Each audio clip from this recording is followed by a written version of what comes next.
Welcome to the Progress Zone podcast, where we help you create real momentum in your mindset, business, health, and life. I'm your host, Jody Donaldson, and every week we'll explore the small, intentional steps that lead to big, lasting growth. This isn't about hype, it's about habits. So let's get started.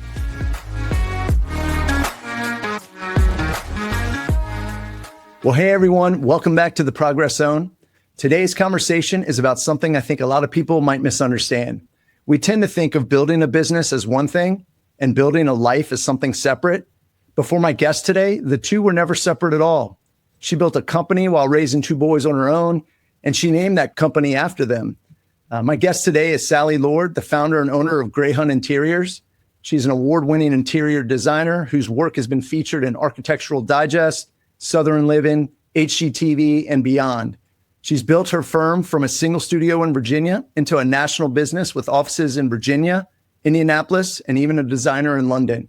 And she's built a following of over 70,000 people who love her eye for design and her heart for helping others. Sallie, welcome to the Progress Zone. Thank you, Jody. Thank you for having me. I'm glad to be here.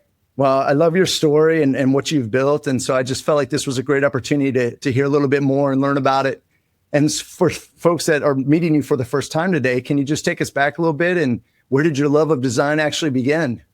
Yes, actually, from the very beginning, my dad was a builder. He would work on cars and he would build buildings like houses and stuff like that and remodeling. So he was just an uber talented person and just so blessed and talented with his hands. But he also was so enriched with knowledge of building. My parents are from England. And so he was raised like a master builder. Oh, wow. And so he had a deep knowledge of antiques, different styles, and he came here and became, very enthralled with American history and how we build here as well as in England. So as a kid, we would drive down the road and he would say, that's a Victorian and this is why, that's an A-frame, look at that sloped roof and, ooh, they're going to have a leak. Right. So like he would teach me those things and I loved it. Like I was very hungry to learn all of this. And I loved going to antique stores and flea markets and things like that and finding treasures. And I feel like that's my job. I'm like a treasure hunter for clients. And so I just kept fostering it. My aunts started a business when I was a teenager called the English Cottage in Manassas, Virginia. And I used to work there when I was 15. I got a job there and I loved doing displays. Of course, I was doing more of the unpacking and the pricing and, helping customers out. But I loved doing the displays. I would work on some of the antique furniture that would come in and dealing with customers. I really enjoyed that aspect of it. So it just became something that I was like, I really love doing this. I just didn't really realize it was something I could do for a living, right. Like how to translate that into a living. And so figured out I could do interior design and I went to Marymount University and got my bachelor's from there. And it's like the love affair with design just kept on growing. It's still going on. That's awesome. I love that. So how do you think that love that you had early on turn into actually then like not only, I guess you start out in your fields, maybe like an independent consultant or something, but then how do you grow it to be your own firm? Like what was that leap like to say, hey, I can make a living at this. I'm educated in it. And so what's the next steps? How did that work? Yes, I think it's very much like, invention is the mother of necessity. Like, you needed to do it. And after college, during college, I got an internship in Gainesville, Virginia at a store called Falkland Gallery. I was there for like 10, 11 years. And This is right before, like in 2008, we all know what happened, right? Everything started dropping. Yeah. Well, at that time, I had already was part-time at this job because I had my first son, Hunter, and he was 3.5 when I started GreyHunt. And I could see that the store was probably not going to make it. And I needed to start securing what does that look like for me to continue on and to keep working, but I can still be part-time and be home with my kids. Because I was definitely someone, trying to maximize all potential and opportunity, but also most importantly, be a mom. I was also having Greyson. So when I started GreyHunt officially, it was January 1st, 2009. Greyson was 3.5 months old and Hunter was 3.5 years old. So I very much had my hands full, and it was really to keep my foot in the door, to start getting my name out there, letting clients know that, hey, I'm still here. It's on a small basis, but I'm still here. And then from there, it just kept tumbling and it just kept growing. And then going through a divorce, I had to turn what was a part-time position into a full-time position like that. Yeah. And it wasn't like, oh, I want to, I had to. And it was, I gave myself 1 year to do it. And I said, if I'm not full-time in 1 year and I can't support us, then I have to go and get a job, which seems so crushing. Yeah. And it was only a few months and that was it. So wow. I am a hustler. So I know when to, move forward and hustle and reach out to people and network. And it just built from there and just kept on going. I love that. And I mean, 08, 09 is not really the best time or an easy time to start a business with what you were going through. No. And on top of that, having young kids and going, through that. But speaking of your boys, GreyHunt comes from their name, right? Can you tell us, how that worked? What's the story behind that, or what made you think of that? Yes. Well, I wanted to do something that was their names. I didn't want to have my name on the business, and I wanted it to be bigger than me. And I felt like they were the most important thing to me. And so naming it after them felt right. Now, Hunter is actually first. I had Hunter first, then Greyson, but Hunt Grey sounded dumb. So we just didn't go that way. So GreyHunt fit. And my girlfriend and I in South Riding, we were kind of talking about it and figuring out. She's like, what about GreyHunt? I was like, yeah, that's it. It was the great merge. And so, and Greyson loves it. He thinks he has more ownership of the business because his name comes first. Yeah, of course. So, first name. Yeah. and truly, I'm naming it after, really, it's the two humans who sacrificed the most for the business, because they had been my helpers even when they're little, okay, can you go get that snack? Or can you, help mommy and bring mommy this? It helped on small ways. And now, Hunter can drive and, go do errands or help with furniture or, things like that. Now I like to use their brawn because they're big boys. Yeah. I've got a 6'1" Greyson, who's super strong and everything. So it's been great. I'm so glad that I did name it after the boys. Yeah. And I also love it because for me, a lot of designers do name it after themselves, but there's other reasons why I love that I didn't, is because I don't want people to come to me for my aesthetic. I want them to come to GreyHunt for our talent. I don't want them to come and want to duplicate what I have. Right. I want them to come to me because it's broader and it's bigger than that. And I'm a team. I lead a team of amazing, amazing women. Yeah. And, it all has to be, it's all of us. It's a we, not a me. And I think that that's super important to me. Yeah. Yeah. No, it's amazing how you were able to do all that. I mean, building a business is hard enough on its own, but I think also while you're raising two young boys, I mean, what did that actually take for you? I mean, what kept you going on the days where it felt like this is too much, or how am I going to do this? How do you get through those tough times? I don't know. My dad taught me, if you work hard, the money will be there. And he used to tell me that when I was a kid, and it just, a lot of dadisms took hold. I just knew that if I worked hard, it would work out. And I Right. just had to keep working hard. And so I didn't have, I didn't really have a lot of days of I don't remember having days of I can't do this. It was just keep going.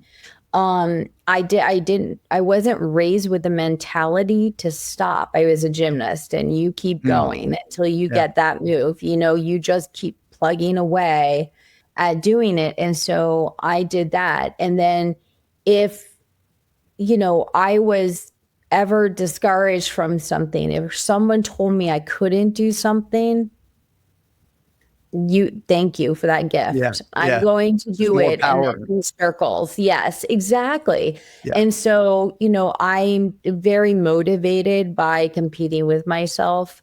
So I'm not going to say it wasn't hard. It was definitely hard. And there's definitely moments where, I felt like, oh, like it was really hard, but I never stopped and never thought I couldn't. I had to keep going. I just didn't know how high I could go. Sure. I think I was learning to believe in myself as I was doing it. With every step I took further, the more I believed I could do it. Yeah. Yeah. Built that confidence up. Right. So that but I love the resiliency of that story of just knowing that, hey, I got to just keep putting my nose down in the grindstone and knocking it out and things will come. And you've grown GreyHunt from one studio into like a national firm with multiple offices.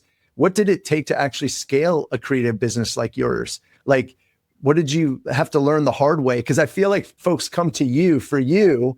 And even though you didn't have your name on the GreyHunt for the reason of having the team be part of it, how did you scale that?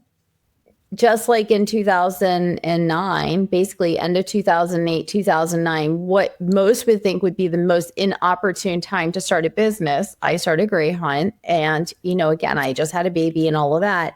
Well, as soon as COVID happened and everybody left their offices and came running home, I moved out of working from my house. And so at that time, I had 2 employees that were coming to the house and working. And then COVID happened. And then it was like, oh, we need to distance ourselves. We need to have more space.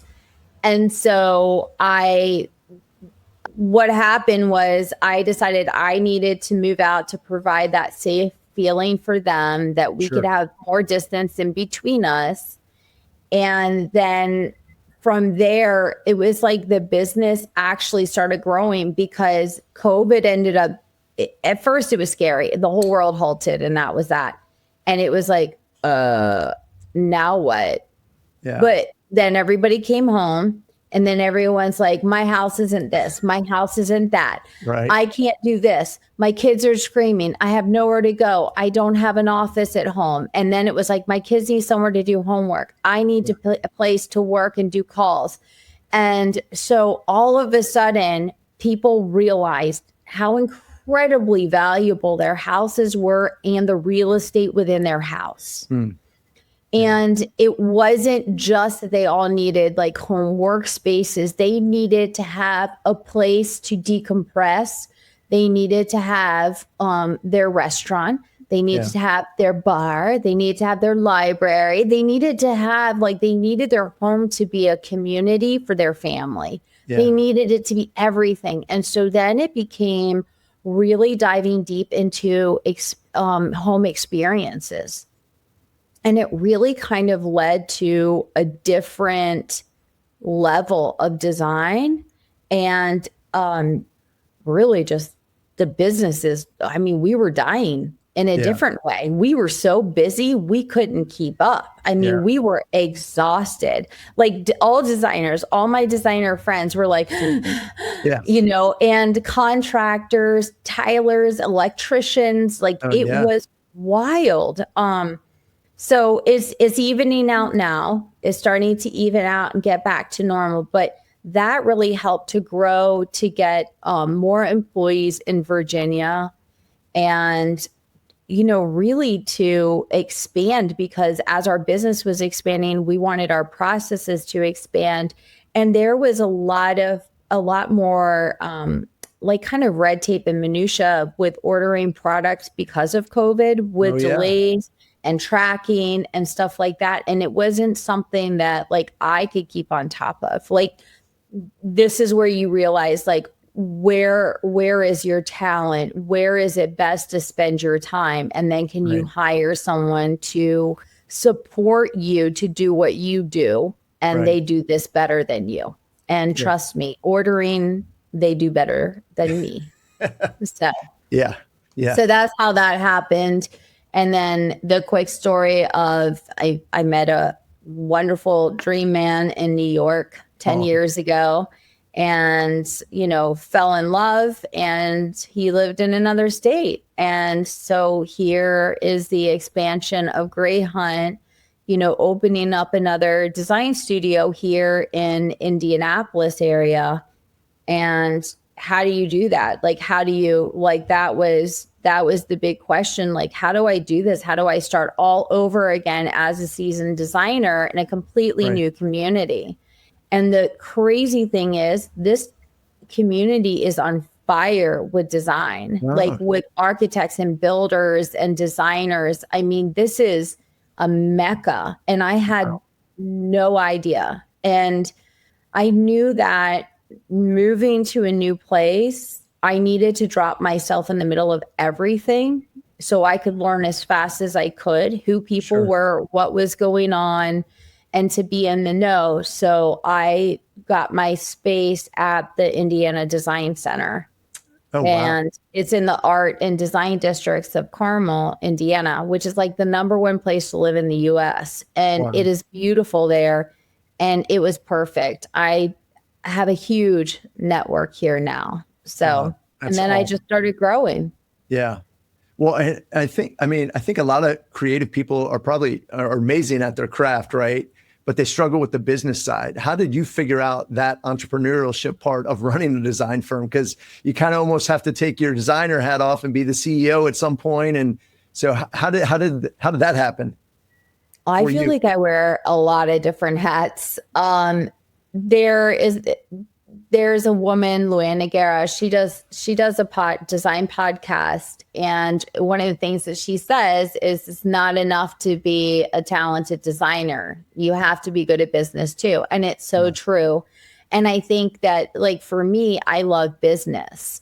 Like, if I didn't do design, I've always said I would do either marketing or business. Yeah. So, in which I thought about going into as a degree when I was back in college, and design won out. Yeah. And like, for me, I love that. I love constantly growing and constantly learning and trying to do things the better way. Now, I feel like I've done things the hard way. I mean, when I started with GreyHunt, I mean, we weren't using we were using computers, not that dated, but it wasn't like the main resource for designing projects. Yeah. I was sketching.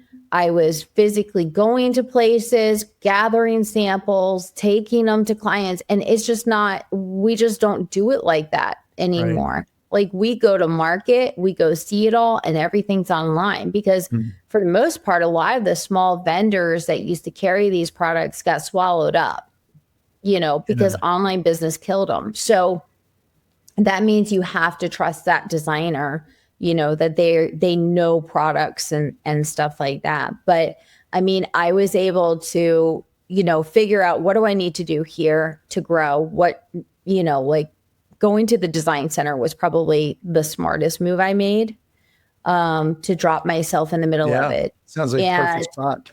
Yes. And then I got approached to do the decorator show house. And I was like, okay. And I was like, wow, I've only been here for like 5 minutes, and I got asked to do this. And so I think that there was a little bit of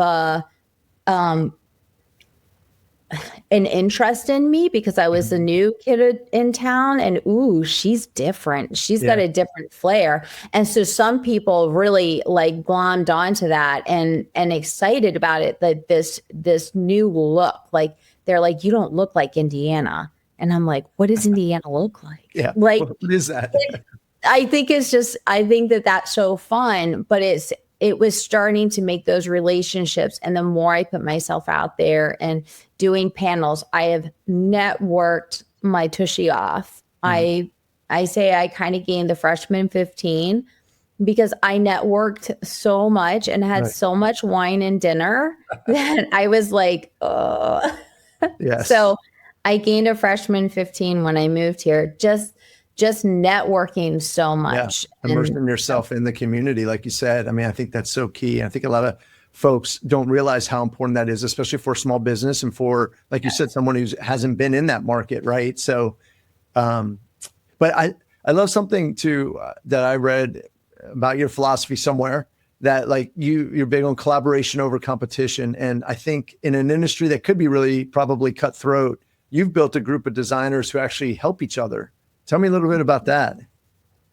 Yeah, I feel like I've said this for years. I feel like there's room at the top for everyone. And if there's not, then we'll redesign it. Yeah. There's enough houses, there's enough clients, there's enough businesses for everyone. And everybody has their own style, their own flair.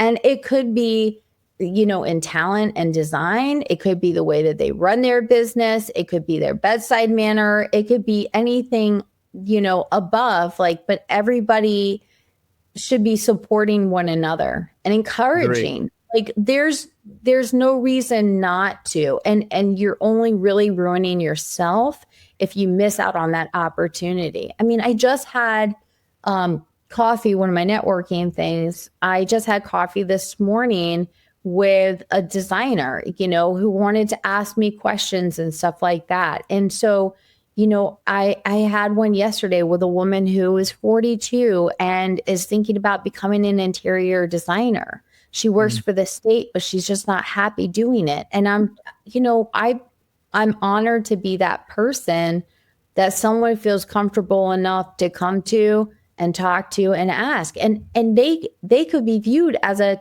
competition or a potential competition, but that's not how I view it. And I really don't want to be around people who are not collaborative. Yeah. Luckily, there's a lot of wonderful designers here, and we all have there's a group of us that have such great relationships. Yeah. And we do encourage each other. And in Virginia also, where we'll text each other and say, hey, where's the best company to get blah, blah, blah. And, oh, I've used them. Don't use them, So right.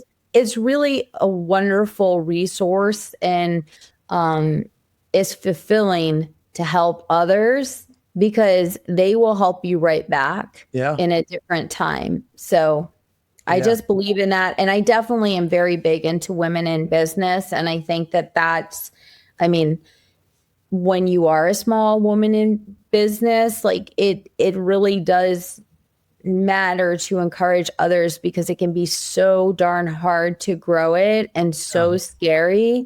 And it was very hard for me. It is a blood, sweat, and tears to have a business. And, like I said, with starting mine, I when I went through my divorce, I had to, out of necessity, provide for them. It wasn't an option. Yeah. It wasn't an option to not. I think that's why I never had that. I don't know if I can do this. There was no option to sit back and do it. It was like, you just have to right. So I understand what that's like. So I always want to help others, take that step or be encouraged, keep going. You've got this, even though you may not feel like it, you do. Yeah. I love that philosophy and the way of working, because I think you're right. You said it, there's enough at the top for everybody, right? Why can't we support each other? Why does it have to be jealousy or envy of why did they get that and I didn't get it? Just help each other, and there's enough for everybody to go around. It really is. Exactly. So exactly. I've heard you talk about design being a form of therapy. I think you've probably even said that to me and Sheila in the past about that investing in your home. And you kind of mentioned it about COVID, but how it actually changes how you feel and live. Can you expand on that? Because I think that connects to so much more than just decorating. Oh my gosh. So much more. my mom, when I was younger and trying to figure out what to do, she says, I think you'd make a really great therapist. And like throughout the years, every once in a while, she would say, you would have been a really good therapist. I was like, Mom, I am one. Like, that's what I do. Yeah. And I said, I am a therapist. I said, I'm walking into people's home. I'm in their most intimate spaces in their home and their bank accounts at the same time. Like, it doesn't get more personal than that, you know? And I said, and what I can do for people, and I can change how they feel and how they live in their home, that's an amazing honor and a gift. And it's a gift for them as well when it's all done. When we just traveled to Italy, and it's so beautiful, at the end of the trip, it's like, oh, I can't wait to get home. Like, I can't wait to get home to my comfortable bed, this beautiful shower, and just being surrounded by the things that are just right for you, to like the way my makeup drawer pulls out and has like 2 drawers and all the dividers, and, you know, to our shower, how we have all the shelves for all of our products instead of the edges of bathtubs and things like that. Just when you have your home beautiful and it's truly functional for how you live every day, it feels like luxury. It feels like a spa. Yeah. And, you know, it's so mentally healthy for people. When you're in a home with clutter, it will crush you. It will crush you with anxiety. It makes you angry.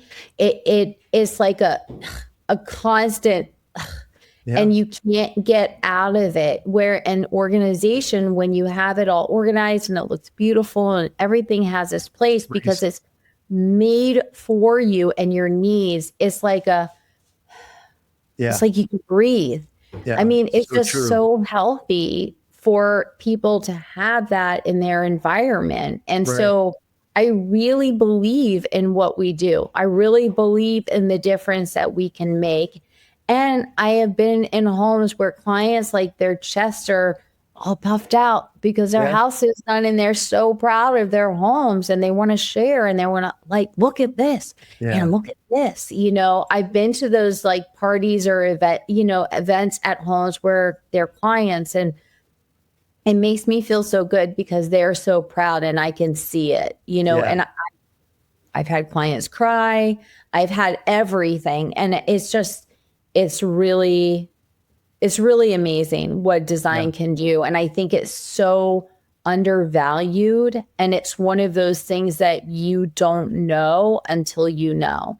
People just think it's a luxury, like it's not a necessity, but you don't realize how much of a necessity it is for your mind. You know, and your body, your physical body is really important. That is so true. And I think you touched on it, so important. I think people undervalue how important the functionality of it is, right? So it's not just that it looks aesthetically pleasing and nice decorations, but it's like, it's got to work. And you said it. And I think this is a struggle that a lot of people have, is it's like everything has its place. I mean, how many of us come in and just throw the mail and the keys on the counter and then they sit there all day? Like, if you have a place for things, then they go back to where they were, and then you know where to find them. And, you know, it clears your mind, because it is a weight. I think a lot of people feel that way.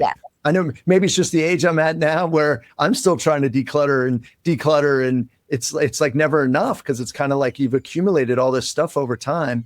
And then especially, you know, our parents, you know, and what they have, and see, you know, like in their generation, they hung on to things because they were family heirlooms and hand-me-downs and things, where now, you know, it's more of like, well, that's a different style. We don't want that. Or, you know, there's some things we would keep, but it's like, it's just overwhelming at the volume of stuff that everybody has.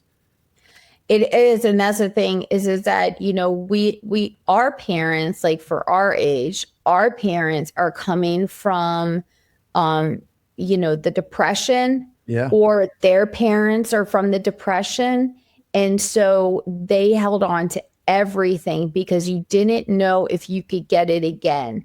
And so then that partially passes on to us because of how they were raised. Like, don't be wasteful. eat all your food. Eat all your food. Yep. Eat all your food. There's starving kids in Africa. Yes. Like, you know, the whole thing. And they held on to everything because they're like, well, you may not get it again. What if you need it? What if you need to have it for later? And so we also have that mentality. And so, but we're also in a world now where things are just Amazon to us. And it's there the same day delivery. It's an addiction. And we're like, we need this. Oh, yes. Boom, it's there. Boom, it's there. So for as much that comes in, how much is going back out? Yeah. And so that's why we're accumulating in all of our crevices and stuff like that. And then you don't have it built for you. I remember one client years ago, probably like 15 years ago, I went into their home and the husband was like, she just doesn't it's just unorganized. Like there's nothing's like organized, just, you know, stuff everywhere. And I said, well, you have no bookshelves and you have no surfaces. So where are you supposed to put stuff? Like if you don't have somewhere for stuff, then how can you stay organized? And I was like, not saying that a purge shouldn't happen or something like that, but you have to know what to let go of. And then you have to know what you need to keep and where is it going to go and be stored. And is that visible or is it not visible? Can we hide it, you know, in a place that it makes sense to be? And it's just, that's part of design. And the thing is that you can have all the function and make it beautiful. And that's one advice I always give to young designers is make it functional first. Function comes first. Design will come with it because we don't do anything that's not beautiful. Yeah. So let's meet all needs come first. That's our first job and our first requirement. And then we can keep layering on top of it, but we got to do that foundation first. Yeah, it's so important. I love that that's how you guys work because I think it does make so much sense. And I think a lot of people just don't realize they were all stuck in this, you know, day-to-day grind, and you don't think about how much it affects you, but it does, you know, just looking around, like, oh, got dishes in the same, you know, like just got to clean this counter, you know, like it's just, there's always something. So I'll just say, if I can hop on this and just say this really quick, one of the best ways that I describe design and really how people can really understand that impact is, I always say, have you ever been to a Motel 8? Have you been to one? No. You've never been to one? Have you ever been to like a crappy hotel? Yes. Where you're like, ooh, like, yes. I hope there's no bugs. Sketchy. Yes. Yes. And then I'm sure you've been to a very nice high-end hotel. Yes. Okay. So you've got 2 rooms, let's say same size. They both have a bed. They both have nightstands. They both have lamps. They both have bedding. They both have art on the wall. They both have a desk and they both have a chair. They both have a bathroom. They have all the same things, but one makes you feel this way and one makes you feel this way. And if you can't instantly feel the psychology of how important an environment is to how you feel in those spaces, like that usually will seal the deal. And you're like, yeah, in this space, I was like, ugh, like gross, like, oh, please let me get out of this without bed bugs or roaches or something, you know, and no blue lights, please. And then you've got another space where you're like, all right, like I feel good about myself here. And you're like, oh, this feels so good. This feels so luxe. Like, there's an air of confidence. It's like a deep breath you can take. And that is the psychology of how powerful your environment is in design. Yeah. Yeah. It's so true. So I wonder this question. So has your definition of success changed? Because I imagine the version of 2008, 9, Sallie and GreyHunt might look different than it does now. Has that changed over the time of building this business? Oh, yeah. Oh, what does it look like now? Okay. So success with surviving to me was just like, you did it, you made it, you got through, you paid, you know, you paid the bills, kids are good. And, you know, everything is paid for. My kids have never needed for anything. Yeah. And that was huge. And honestly, they didn't really want for anything. Like I made sure everything was met realistically, not like the brand new switch that day or, and that was success. And then when I was hiring everyone, that really felt like success. Like, wow, I get to be part of these women's lives, and I have the opportunity to be a great boss.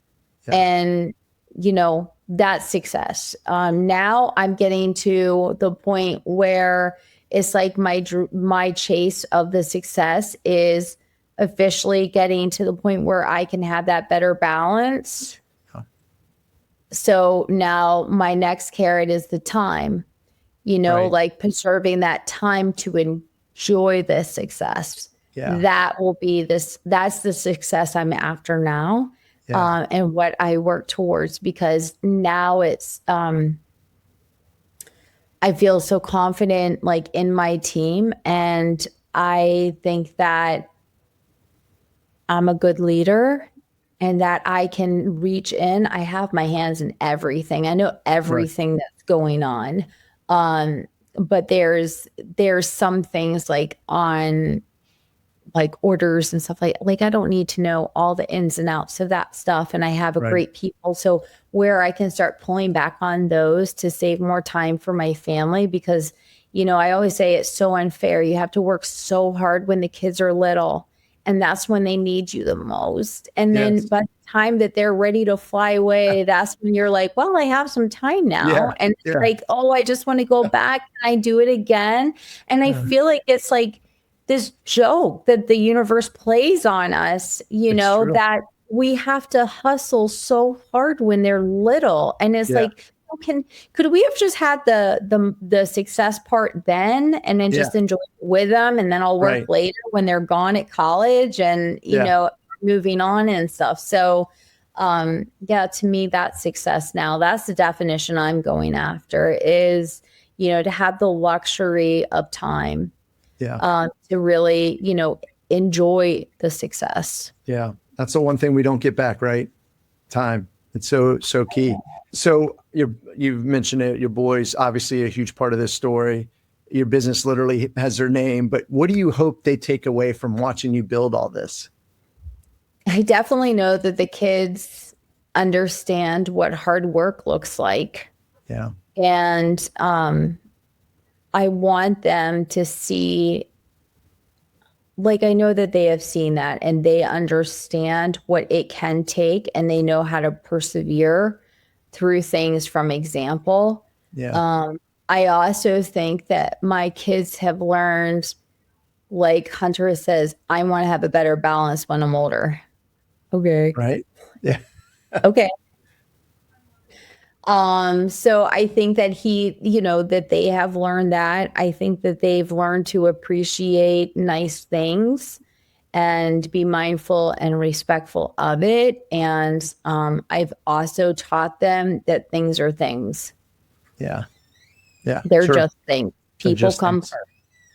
So at the end of the day, even though this is what I do, I very much am family focused. And for my clients, I think of how they live and their families, and I want them to have good experiences too. I don't want my kids to grow up in a glass house.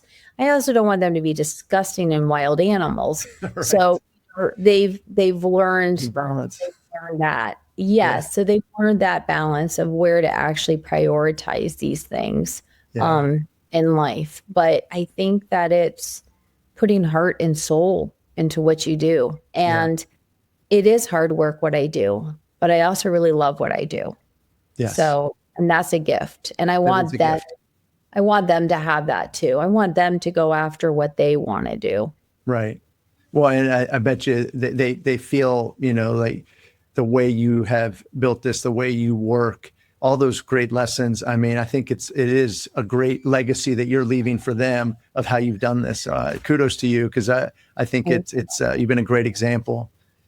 Well, I know we're getting close on time. So last question, if someone is listening right now who has a dream that they've been too scared to start, maybe they're just juggling a lot, or maybe the timing just feels impossible. What do you want them to hear today? Nothing's impossible. You go for it. Don't let anyone shake you. Keep moving forward. I just think that be your own competition. Do something every day. Do something, even if it's super small, to keep building, because that momentum some days is really big steps and some days it's just little teeny tiny ones, but they all keep moving you forward. And that way, if anything does pull you back at all, you're already at a higher point and you just keep motivated and keep going. And my mom used to always say, when things were hard or bad, she's like, just think that so-and-so has it worse. Like there's always people who have it worse. And that is always a motivator for me. Like, aren't I lucky? Aren't I lucky to be in a position where I get to fight for my dream? Yeah. You are. If you're lucky enough to be in a position to fight for your dream, you better keep fighting for it. So yeah, I love that. I love that. Well, Sallie, this has been such a great conversation. Where can people find you or see your work or connect with GreyHunt? What are the best ways for them to get you? Oh, yes. Instagram is an awesome way. You can catch us there at GreyHunt Interiors.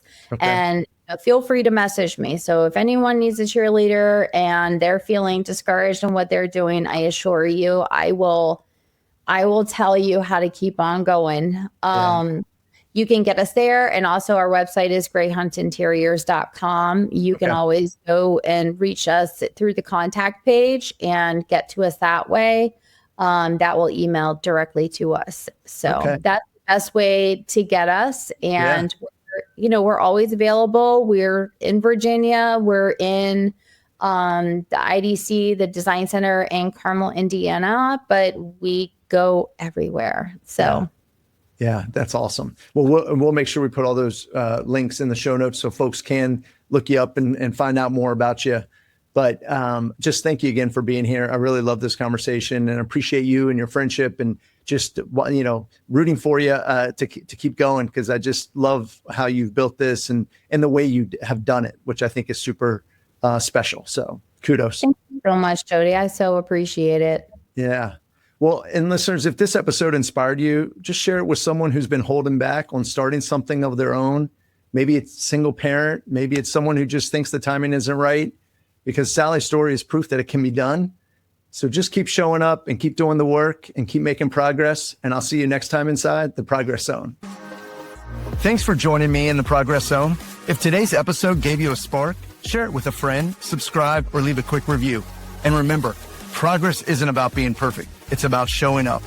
I'm Jody Donaldson, and I'll catch you next time inside the Progress Zone.